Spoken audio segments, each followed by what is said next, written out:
నమస్తే అండి, I'm doctor Niharika, your fertility specialist at Isha IVF centre.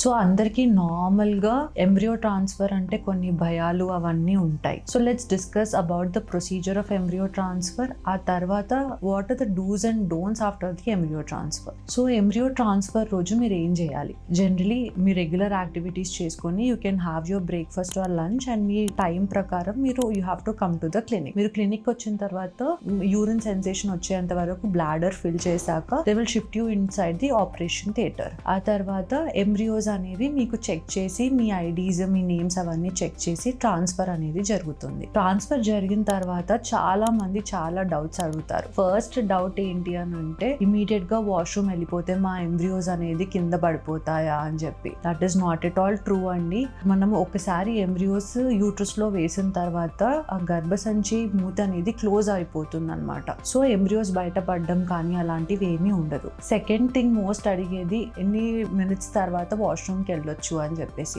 5 to 10 minutes after the embryo transfer you can pass urine. ఇంతసేపు hold చేస్తే embryos పడిపోకుండా ఉంటాయి, success rate పెరుగుతుంది అలా అనేది ఏమీ ఉండదు. మీరు ఇంకా అలా చేస్తే యూట్రస్ పైన కొంచెం కాంట్రాక్షన్స్ ఎక్కువై బ్లాడర్ ఎక్కువ అవ్వడం వల్ల ఇంకా వేరే ఎఫెక్ట్స్ ఉంటాయి.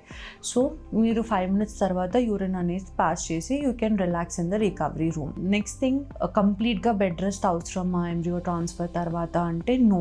మీరు రెగ్యులర్ గా మీ యాక్టివిటీస్ అన్ని నార్మల్ గా చేసుకోవచ్చు. ఒకవేళ if you're into fertility yoga మీరు అది కూడా చేసుకోవచ్చు. General walking and your normal jogging అవన్నీ చేసుకోవచ్చు.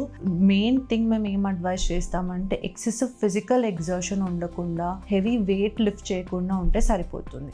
నెక్స్ట్ కామన్లీ అడిగే క్వశ్చన్, ఇప్పుడు ఎంబ్రియో ట్రాన్స్ఫర్ అయిపోయింది, ఇంటికి మేము ఎలా ట్రావెల్ చేయాలి? Which is the best mode of travelling? ఎప్పుడు ట్రావెల్ చేయొచ్చు? కొంతమంది అయితే ఇక్కడే పడుకొని నెక్స్ట్ డే వెళ్ళిపోవచ్చా అని అడుగుతారు. అవన్నీ ఏం అవసరం లేదండి. ఒకటే సజెషన్ ఏంటి అని అంటే మీరు ఏ మోడ్ ఆఫ్ ట్రావెల్ చేసినా, let it be car, bike, anything, మీరు బంపీ రోడ్ మీద కొంచెం కేర్ఫుల్ గా ఉండి గతుకులు లేకుండా రోడ్స్ చూసుకొని సేఫ్ గా వెళ్తే సరిపోతుంది. లాస్ట్ అండ్ ఫైనల్ థింగ్, అసలు ఏం తినొచ్చు, ఏం తినకూడదు.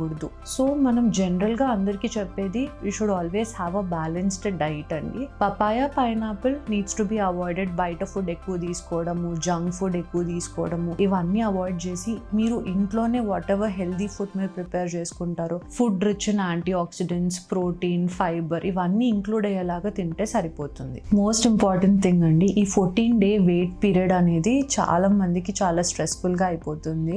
అనవసరంగా కార్టిజాల్ అనే హార్మోన్ ఇంక్రీజ్ ఇంప్లాంటేషన్ రేట్ అనేది ఎఫెక్ట్ అయ్యే ఛాన్సెస్ ఉంటుంది. సో ఈ 14 days లో మీరు స్ట్రెస్ తీసుకోకుండా పాజిటివ్ యాటిట్యూడ్ తో ముందుకెళ్ళి what makes you feel happy అది చేసి స్ట్రెస్ ఎక్కువ తీసుకోకుండా ఉంటే మనకు సక్సెస్ రేట్స్ అనేవి బెటర్ గా ఉంటాయి. Thank you.